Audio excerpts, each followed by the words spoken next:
Okay, let's dive in. We're looking at a really interesting book today, one that kind of pushes back against the way we usually think about, well, living our lives. That's right. The source we're digging into is Tu Dai Lu Sangkokdai Banman, which translates roughly to Reverse Thinking Live the Life You Want by Min Andung. And the title itself, Reverse Thinking, kind of hints at the core idea, doesn't it? It absolutely does. The fundamental premise is, well, that we often end up living lives shaped more by what society expects or what seems conventional, rather than lives we've actively, consciously chosen based on what we truly want. Right, like drifting along instead of steering the ship. Exactly. And the book proposes this reverse thinking as a way to course correct, to step back, question those defaults, and start building a life that feels genuinely authentic and fulfilling. So our mission for this deep dive, using the insights from this book, is to really unpack that. We want to get into the details, make the concepts super clear and, easy to understand. What does it actually mean to live the life you want versus the one you feel pressured into? And what are the practical steps the author suggests? Precisely. We're aiming for clarity and practicality here. The book itself has a nice flow. It looks at how we often live now, then paints a picture of the life we could live, and argues that making that shift is maybe more accessible than we think. Okay, good. So let's structure our chat like that, too. We'll thread those ideas together. Where should we start? The logical place seems to be that first point, understanding how we live now. Yeah, the starting point. The book asks that fundamental question. Are you right now actually living the life you want? And it suggests that for many of us, the answer might be, well, complicated. Or maybe even no. It really taps into something I think a lot of people feel, even if they don't articulate it. It talks about this societal mold, the Vietnamese term used is kun mu.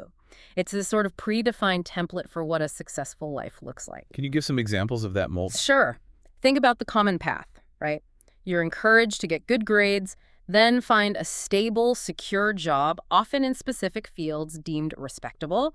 Then, get married by a certain age, buy property, climb the career ladder. It's a very specific picture. One that's often reinforced by family, by media, by, well, just seeing what everyone else seems to be doing. Exactly. And it's presented as the sensible path. The book uses this great analogy, the two doors. Imagine you come to a point with two doors. One is huge, wide open, loads of people are just pouring through it. It looks easy, maybe even inviting because of the crowd. That's the conventional path, the mold. Right. Then there's another door. Maybe it's smaller, less obvious. You might have to look for it, maybe even push it open yourself. Fewer people are going that way. It requires a conscious choice, an effort, maybe stepping away from the comfort of the crowd. But that second door, the less crowded one, might lead somewhere different, somewhere more aligned with who you actually are. That's the idea. And a big reason people default to the crowded door is this intense focus on stability, Ondan. The book really digs into this concept. We hear that word all the time, stability. Get a stable job, have a stable life. Yeah, and the book asks, is chasing that conventional idea of stability always the best strategy? Is it always leading to fulfillment? Or can it sometimes actually limit your growth? How so? Well, the argument is that pursuing stability above all else, especially a version defined by others, can mean you avoid taking risks, you don't explore your passions, you stick with something predictable even if it feels soul-crushing. It can lead to this feeling of being stuck and potentially regret later on. Like the story in the book about the person whose parents really pushed them into a specific secure career. They did it. They achieved that external stability. Internally, they felt unfulfilled for years, trapped even, because they prioritized their parents' definition of security over their own interests and desires. It's a classic example of the potential cost of just following that mold. It really highlights the difference between external appearances and internal reality. Absolutely. And there's another factor that makes it harder to choose that second door, which the book points out: comparison. Oh, that's huge today, isn't it? It's everywhere. Social media, obviously, but just in general conversation, too. We're constantly seeing curated snapshots of other people's lives, their successes, their holidays, their seemingly perfect families or careers. And we measure ourselves against that. Constantly. Am I keeping up? Am I successful enough compared to them? And this comparison just pulls focus from your own journey, your own definition of success, your own pace. It makes you feel like you should be on that crowded path because that's where everyone else seems to be thriving. Which, ironically, might not even be true. It's often just the highlight reel. Precisely. So you put all this together, the societal mold, the pressure for conventional stability, the constant comparison, and it's not surprising that many people feel, as the book describes, sort of stuck or like they're running on a hamster wheel, even if their life looks good on paper. Yeah, that feeling of being unfulfilled, even amidst apparent success. And the book has this really insightful question to help you gauge this. Are you giving your all, or are you just trying your best? In Vietnamese. Ban dang dok hat sat hai chi dun jan la korat sak. Giving your all versus trying your best. They sound similar, but what's the key difference the book is getting at? It's subtle but crucial. Trying your best often implies you're putting in effort because you have to, because it's required by an external source, your boss, your parents, societal expectations. You're going through the motions, maybe even competently, but the drive isn't coming from deep within. Okay, so it's effort driven by obligation. Largely, yes. Whereas giving your all, in the context of the book, means you're pouring your energy into something because you're intrinsically motivated. It's fueled by your passion, your purpose, your genuine interest. The drive comes from inside. Ah, I see. And the book uses a story to illustrate this, right? The one with the dogs. Yes, the master and the two dogs chasing a rabbit. It makes the distinction really clear. The master tells the first dog, go chase that rabbit. The dog, being obedient, tries its best, it runs hard, follows the command, but maybe its heart isn't fully in it or it's just not its natural instinct in that moment. The rabbit gets away. Okay, that's trying your best. Then, later, another dog sees a rabbit. No command needed. Its own instinct kicks in, that's prey. And it explodes into action. It runs with incredible focus, speed, agility. It gives its all because the desire is innate, it's part of its nature, and it catches the rabbit. So the first dog was fulfilling an external task. The second dog was acting on its internal drive. Exactly. The second dog was driven by passion, by its own purpose in that moment. The first was driven by compliance. And the book uses this to ask you, the effort you put into your work, your life, is it more like the first dog or the second? Is it fueled from within, or is it mostly about meeting external demands? That's a powerful question for self-reflection. It really gets to the heart of engagement and fulfillment. It does. It helps you diagnose whether you're truly invested or just performing. Okay, so the book paints a clear picture of the potential pitfalls of the conventional path. Now, let's shift gears. What's the solution it offers? This idea of reverse thinking. Right, to do nyuk. And it's important to clarify what this means. It's not just about disagreeing with everything or thinking the opposite for the sake of it. It's not just being contrarian. No, not at all. It's more fundamental. It's about actively questioning the underlying assumptions, the ingrained beliefs, the common sense that dictates so much of our behavior. It's about looking at things, problems, life choices, opportunities from a completely different angle, deliberately stepping outside the usual framework. Like that image on the book, cover the single paper plane flying against the flock of birds. Precisely. It symbolizes daring to take a different trajectory, guided by your own internal compass, rather than just following the crowd. And this connects directly to another theme, Sungkak Dam Dong, living differently from the crowd. Yes. The book touches on crowd psychology, how, when we're in a group, our individual critical thinking can sometimes, well, diminish. We might start conforming, adopting the group's opinions or behaviors without really examining them ourselves. There's a perceived safety in numbers. It takes courage to step away from that. It really does. And the book includes several quotes emphasizing this, like the one attributed to Gandhi. It's easy to stand in the crowd, but it takes courage to stand alone. Or Osho's more dramatic take about becoming a lion with a roar of freedom when you stop fearing the crowd's opinion. That roar of freedom, that's powerful imagery. It suggests liberation comes from not needing the crowd's approval. And that liberation allows you to connect with and embrace what the book calls your kai toi kak, your unique specialness, your distinct self. So it's arguing we're all inherently unique. Yes, born unique with our own mix of talents, perspectives, passions. But societal pressures often push us towards conformity, towards smoothing out those unique edges to fit the mold. Reverse thinking encourages you to resist that pressure. And to see that uniqueness not as a liability, but as a strength. As the key, potentially, to breakthrough success and genuine fulfillment. Your difference is your advantage, not something to be hidden or suppressed. But doing that, standing alone, embracing your uniqueness, Yeah. that sounds challenging. What are the barriers? Huge internal barriers, and the book tackles them directly. A major one is fear, specifically the fear of failure. There's a whole section on Jin Thang no saben trong ben, conquering your inner fear. That makes sense. Choosing a different path is inherently riskier, right? Or at least it feels riskier than the well-trodden one. It often does. Fear of failing, fear of criticism, fear of the unknown. These can be paralyzing. They keep people stuck in situations they dislike because the alternative seems too scary.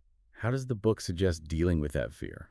It draws on ideas like Dale Carnegie's that often the way to conquer fear is to face it directly, to do the thing you're afraid of. Action can diminish fear, and it includes that stark quote, often linked to Bill Cosby. To succeed, your desire for success must be greater than your fear of failure. So the why has to be stronger than the what if. Essentially, yes. Your motivation to reach the goal needs to outweigh the fear of stumbling along the way. Okay, fear of failure is one barrier. What else? Another massive one, often intertwined with fear, is the desire to please others.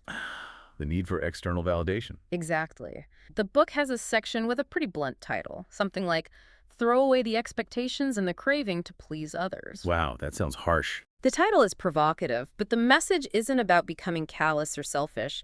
It's a core reverse thinking idea.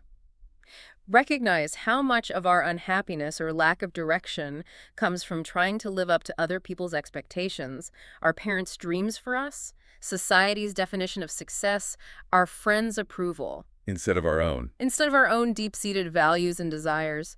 So the reverse thinking here is to flip that priority, to start asking, what do I want? What aligns with my values? What brings me genuine fulfillment? Rather than constantly worrying, what will they think, or how can I make them happy? That's a significant mental shift. It requires detaching your self-worth from external approval. It absolutely does, which is why the book heavily emphasizes the importance of yu thung bun, then loving yourself. Self-love, that term gets thrown around a lot. What does it mean in this context? Here, it's presented not as vanity or self-indulgence, but as a fundamental necessity for growth and healthy relationships. The idea is, if you don't have a core foundation of self-acceptance and self-respect, you'll constantly be looking outside yourself for validation. You become dependent on others' opinions, making it impossible to navigate by your own internal compass. And you can't really give authentically to others if you're operating from a place of deficit yourself. Precisely. Self-love fuels your ability to set boundaries, make choices aligned with your values, and build relationships based on mutual respect rather than neediness. And this ties into self-understanding too. Inextricably, you can't truly love or trust yourself if you don't know yourself. Understanding your strengths, your weaknesses, what genuinely excites you, what drains you, what your core values are. That self-knowledge is the map you need to make authentic choices. It's the foundation for building that life you actually want. Okay, so we've got the internal landscape. Challenge assumptions, face fear, let go of pleasing others, cultivate self-love and understanding. This sets the stage. How do we then actually build that life? Let's get into the practical strategies. Right. The book transitions from mindset to action, and it offers a really helpful structured framework called Engage. It's presented almost like a formula for success. Engage. Okay, what does that stand for? It's a 6-step process. The core idea is that achieving meaningful goals, building the life you want, isn't just about luck or random chance. It follows certain principles. Let's break it down because the book is good detail. Perfect. Let's make this really clear. What's the E? E, explore your meaning. This is the foundational step. It's about connecting with your why, finding your purpose, identifying what gives your life significance, understanding the deeper meaning behind the goals you want to pursue. So it's not just setting any goal, but one that resonates on a deeper level. Exactly. The book mentions research, like Ellen Langer's study with hotel maids. When they were told their physical work counted as exercise, their health metrics actually improved compared to a control group doing the same work but without that mental frame. The meaning they attached to the activity changed its impact. Interesting. So understanding the why enhances motivation and effectiveness. Tremendously. It fuels the engine for the whole process. Okay, E, explore meaning. What's next? N. N, narrow your goals. Meaning is often broad, so the next step is to translate that purpose into specific, concrete, achievable goals. Vague aspirations like be happier are hard to act on. You need something tangible. Right. The book cites a McGill University study where students who set very specific academic goals saw a significant performance boost, like 30%, compared to those just aiming to do their best. Specificity matters. Goals should be clear, measurable if possible, time-bound, broken down into manageable chunks. Makes sense. Turn the big vision into actionable Mhm. steps. Okay, E and G. G, generate a plan. Once you have specific goals, you need a roadmap. How are you actually going to get there? This involves outlining the steps, identifying the resources you'll need, setting timelines. Like Benjamin Franklin mapping out his virtues. Exactly like that kind of systematic approach. A plan provides structure and clarity. It turns intention into a potential reality. It's about thinking through the how. Okay, E and G. Next is A. A, anticipate roadblocks. This is crucial and often overlooked. No significant journey is smooth sailing. This step is about thinking ahead. What obstacles might I face? What challenges could derail me? Like, what happens if I face criticism? Yeah. Or run out of money? Or Yeah. just lose motivation? Yes, anticipating these potential roadblocks allows you to develop contingency plans before they hit. How will you handle criticism? What's your backup if plan A falters? This builds resilience. You're less likely to be thrown off course by the inevitable bumps in the road. Proactive problem solving. I like that. E and G-A. Second G. G, gain persistence. This is about grit, resilience, sticking power. Pursuing something meaningful, especially if it goes against the grain, will be difficult. There will be setbacks, failures, moments of doubt. You want to quit. Absolutely. Gaining persistence is about developing the mental fortitude to push through those tough times. The book brings up the 10,000-hour rule idea, maybe not the exact number, but the principle that mastery requires sustained effort. Like the Beatles and Hamburg? Yeah, that example is used. They didn't become brilliant overnight. They played grueling marathon sets night after night, honing their craft through sheer volume of practice. Persistence is that commitment to keep going, learning from failures, and putting in the work over the long haul. Okay, persistence is key. E-N-G-A-G. Last one, E. E, elevate yourself. This final step is about continuous growth and self-recognition. It means never stopping learning, always looking for ways to improve your skills, seeking feedback, and evolving as a person. Sort of like striving for self-actualization. That's part of it, reaching your potential. But it's also about acknowledging your progress along the way. Recognizing your achievements, celebrating the small wins. This isn't about ego, it's about reinforcing your sense of capability and maintaining motivation, seeing your own value. Wow, okay. Engage. Explore meaning, narrow goals, generate plan, anticipate roadblocks, gain persistence, elevate yourself. That's a really solid, actionable framework. It provides a structure for turning aspirations into reality, moving beyond just wishing for a different life. And a big part of life, for most people, is work. How does the book apply this thinking to careers? You mentioned daring to pursue your dream job. Yes, Dongtio Doikonvikmuk. This section directly challenges the idea that a job is just about paying the bills or having security. The stability trap again. Exactly. While financial needs are real, the book argues that true fulfillment often requires work that aligns with your passions, your talents, your sense of contributing something meaningful. It pushes you to ask, does my work energize me? Does it use my best skills? Does it feel purposeful? And it acknowledges this might not be easy. Oh, absolutely. It concedes that pursuing a dream job might involve uncertainty, maybe less initial income, maybe stepping off a clear career ladder. But the argument is that the potential payoff in terms of long-term satisfaction, motivation, and even eventual success is far greater when you're driven by passion rather than just obligation. And related to succeeding in that chosen field, whether it's a dream job or not, is the idea of expertise. Right. Become an expert in your field. The book links deep expertise directly to significant success and impact. How do you become an expert, according to this? It outlines a process. First, clearly identify your chosen field, then commit to rigorous training and deliberate practice. But a key element highlighted is Hokhaivabatchik, learn and imitate. Imitate. Doesn't that contradict being unique? Not quite imitate as in blindly copy. It's more about strategically learning from those who've already mastered the field.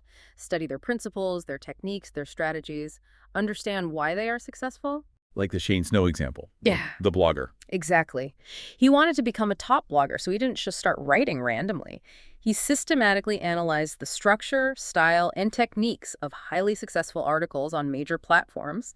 He learned the patterns, then applied those principles in his own unique voice.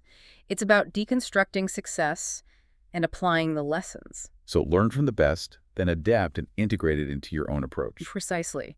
And this learning isn't a one-time thing. The book stresses continuous refinement. Kongnam tukuk konghak Never stop refining, never stop learning. It's a lifelong process. Yes, success isn't a destination you reach and then stop. It requires constant adaptation, staying curious, learning from both successes and, crucially, failures, embracing a growth mindset. All this effort pursuing meaning, building expertise, continuous learning, sounds like it requires immense focus. It does, which is why the book dedicates significant attention to the art of focus. In today's world, focus feels like a superpower. It really is presented that way. The book states bluntly, focus is the key to all success in life. With so many distractions vying for our attention, the ability to concentrate deeply on what matters is critical. What practical advice does it offer for improving focus? It covers a few things. General time management principles are mentioned, setting clear priorities, planning your tasks, but it also highlights specific techniques. Like Pomodoro. Yeah, the Pomodoro technique gets a mention working in focused bursts, say 25 minutes, then taking a short break. This helps train your attention span and manage mental energy. What about dealing with all the digital noise? Phones, social media? It directly addresses that, urging readers to be intentional about managing those distractions, recognizing they're designed to pull us away. It also suggests a simple but effective trick called the junk list. A junk list, what's that? When you're trying to focus on a task and distracting thoughts or unrelated to-dos pop into your head, which happens all the time, instead of letting them derail you, you quickly jot them down on a separate piece of paper, the junk list. So you capture them without getting sidetracked. Exactly. You acknowledge the thought, get it out of your head, and trust you can deal with it later. Then you gently redirect your attention back to the main task. It helps clear mental clutter without breaking your flow too much. That sounds really practical. Little tools to support that discipline. And discipline is closely related to another major theme, habits. Mm. Sukman kulia kain, the power of habit, and hantal tuiken yu, create new habits. Our habits really do shape our lives, don't they? For better or worse. Absolutely. The book argues that our routines and habits are like the invisible architecture of our daily existence. They determine our productivity, our health, our learning, even the quality of our relationships, often without us consciously realizing it. So it's about becoming conscious of them. Yes. First, identifying your current habits, both the helpful and the harmful ones. Then, understanding how habits work so you can strategically break the bad ones and intentionally cultivate new, positive ones. What kind of positive habits does it suggest focusing on? Things that support overall well-being and progress towards your goals, like habits related to health, exercise, nutrition, sleep, continuous learning, reading, practicing skills, effective time management, planning, prioritizing, and nurturing positive interactions with others. And the key is consistency. Consistency is everything. The book emphasizes that significant change rarely happens overnight. It's the steady, consistent application of small, positive habits that compounds over time to produce remarkable results. It's about the daily practice. Okay, so we've covered a lot of ground on the internal shifts and practical strategies for individual achievement. Does the book broaden the scope beyond just the self? It does, especially towards the end. It loops back to connect our individual journey with our relationships and our overall experience of life, reinforcing the theme of choice. How so? One really interesting concept is Chodi Sanin Layuhan, giving yields more than receiving. That sounds counterintuitive to a focus on achieving your desired life. It might seem that way at first glance. But the book presents generosity, contribution, and focusing on adding value to others, not just as morally good, but as a fundamental principle for achieving deeper personal fulfillment and even success. Can you explain that connection? It argues against a purely transactional view of life. The story used is about a very poor farmer who gives away his only spare pair of shoes to someone who needs them even more. This act of giving, despite his own poverty, brings him immense joy and connection, and unexpectedly leads to positive things for him later. So the act of giving itself is rewarding. Deeply rewarding. The book suggests that true happiness and a sense of value often come less from accumulating things for ourselves and more from contributing to the well-being of others in society. It creates meaning, connection, and often reciprocal goodwill. It shifts focus from what can I get to what can I give. That's a beautiful principle. It reframes success. It does, and it ties back powerfully to the idea of choice in the section, Kibont Quit Night Nemen, when you decide to change yourself. The power of decision. Yes. It reiterates that ultimately, transforming your life starts with a conscious decision. It's not about waiting for permission or for circumstances to magically align. You have the agency, the power to choose. Choose your path, choose your career, choose your habits. Choose how you react to challenges, choose the quality of your relationships. It circles back to that Les Brown quote mentioned earlier. Take responsibility for your life. Know that it's you who will take you where you want to go, no one else. Your choices are the building blocks. It puts the locus of control firmly back with the individual. Absolutely. And finally, the book encourages us not just to build a life, but to truly experience it. Tanhin Fujie. Enjoy every moment. That feels important. We can get so caught up in striving that we forget to live. Exactly. It acknowledges that common feeling, especially as we get older, that time seems to speed up, that years just fly by in a blur. Yeah, where does the time go? And the book introduces this fascinating idea of intentionally stretching time, lamjin the reason. Stretching time. How does that work? It's not literal, obviously. It's about influencing our perception of time. The idea, drawing on researchers like Steve Taylor, is that time feels like it passes more slowly and richly when we're engaged in novel experiences, when we're learning, when we're fully present and mindful, rather than stuck in monotonous routines where days blend together. So novelty and presence make time feel more expansive. That's the concept. Practical ways to do this include consciously seeking out new experiences, big or small, breaking routine, challenging yourself, and practicing mindfulness to really savor the present moment instead of dwelling on the past or worrying about the future. That's a lovely thought, enriching our experience of time itself. It really brings it all together. Building the life you want isn't just about the external structure, it's about the internal quality of your experience, moment by moment. Okay, let's try and summarize the journey we've taken through this book's ideas. We started by looking at how easily we can fall into societal molds, chasing conventional stability, getting caught in comparison traps, and maybe just trying our best instead of truly giving our all. Then we explored reverse thinking as the antidote, daring to question those defaults, finding the courage to be different, overcoming internal barriers like fear and the need to please others, and grounding ourselves in self-love and self-understanding. From there, we dug into the practical tools, the engage framework for achieving goals, the importance of pursuing work with passion, becoming an expert, the critical skill of focus in a distracted age, the power of building positive habits consistently, and the surprising fulfillment found in giving. And finally, we touched on the fundamental role of personal choice in shaping our destiny and the value of savoring our experience of life by embracing novelty and presence to stretch time. The core message of reverse thinking seems to be this powerful call to stop passively accepting a default life and start actively designing one that's authentically yours. What really resonates for me, pulling all these threads together, is that constant emphasis on agency. It's not presenting some magic pill, but rather a philosophy and a set of tools that require your conscious decision and your consistent effort. The power lies within you. It definitely puts the responsibility, but also the possibility, squarely in your hands. Which leads to a really practical question for you listening right now. Reflecting on all this, what's just one small thing, maybe even a reverse kind of thing you could choose to do today? Just one small step. Yeah, one small step to nudge your life slightly more in the direction you genuinely want it to go, rather than where expectations might be pushing it. Could you question one assumption you hold? Could you say no to one small thing you feel obligated but not inclined to do? Could you spend 15 minutes on a passion project? Maybe try that junk list focus technique. The book suggests that big change doesn't always require a massive, overwhelming revolution. It can start with a single, conscious decision to think differently, followed by one small, deliberate action. And that brings to mind that final quote we noted, attributed to Karl Barth.